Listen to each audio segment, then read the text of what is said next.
আমার মনে হয় আমাদের স্বতঃস্ফূর্ততা শুধুমাত্র যুদ্ধের জন্য ঠিকঠাক। যখন যুদ্ধে আমাদের স্বতঃস্ফূর্ততা লাগে তখন আমাদের স্বতঃস্ফূর্ততাকে সবার মেনে নিতে সুবিধা হয়। কিন্তু একটা যুদ্ধ, একটা গণঅভ্যুত্থানের পরেও যে মেয়েদের স্বতঃস্ফূর্তভাবে চলার, স্বতঃস্ফূর্তভাবে কাজ করার, স্বতঃস্ফূর্তভাবে নিজের জীবন কাটানোর জায়গাটা আছে, ওইটা যখন না থাকবে তখন আলটিমেটলি কয়জনকে দেখছো না, ব্যাপারটা ওইটা না। ব্যাপারটা হচ্ছে যে তুমি আজকে যদি কোনো প্রোগ্রাম করো, 5 দিন পরেও যদি করো, 5 দিন পর যদি একটা নতুন দেশও দেখো, সেখানে তুমি মেয়েদের স্বতঃস্ফূর্ততা কতখানি দেখছো বা ওরা কতখানি বিভিন্ন ধরনের প্রবলেমের শিকার হচ্ছে। লাইক আমি ধরো আজকে আমি আসছি বিভিন্ন ঝড় ঝাপটা শেষ করে এসছি, আমি আবার সামনে আমার বাসায়, এই জন্য আমি ওখান থেকে চলে যাবো।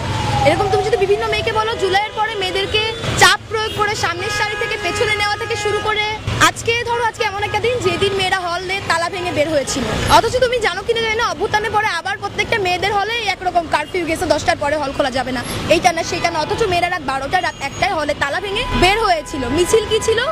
হলের তালা ভাঙবো, আমার ভাইদের বাঁচাবো।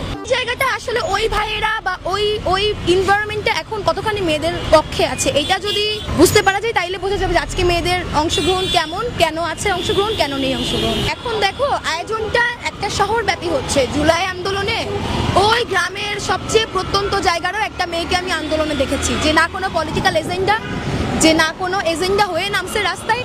আমার মনে হয় আমরা যথেষ্ট প্রিভিলেজড, আমাদেরকে তোমরা দেখতেছো, আমাদেরকে মানুষ জেনে গেছে অলরেডি, সুতরাং আমরা আমাদের জায়গায় যথেষ্ট প্রিভিলেজ। কিন্তু যেই মেয়েটা ওইরকম একটা গ্রামের মধ্যে সর্বোচ্চ রিস্ক নিয়ে ওর আন্দোলনটা করে গেছে, আমার মনে হয় স্বীকৃতি ওই অবধি পৌঁছানো উচিত, অনুষ্ঠানগুলো ওই অবধি পৌঁছানো উচিত।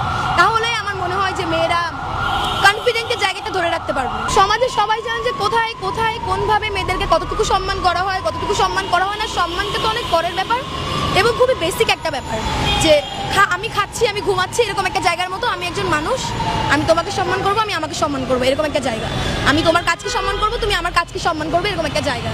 কিন্তু সেখানে যদি সম্মানের প্রশ্নই তুলতে হয় যে মেয়েদেরকে সম্মান করা হচ্ছে কি না, আমার মনে হয় তাহলে সেখানে বেসিক জায়গাকে প্রশ্ন করা উচিত।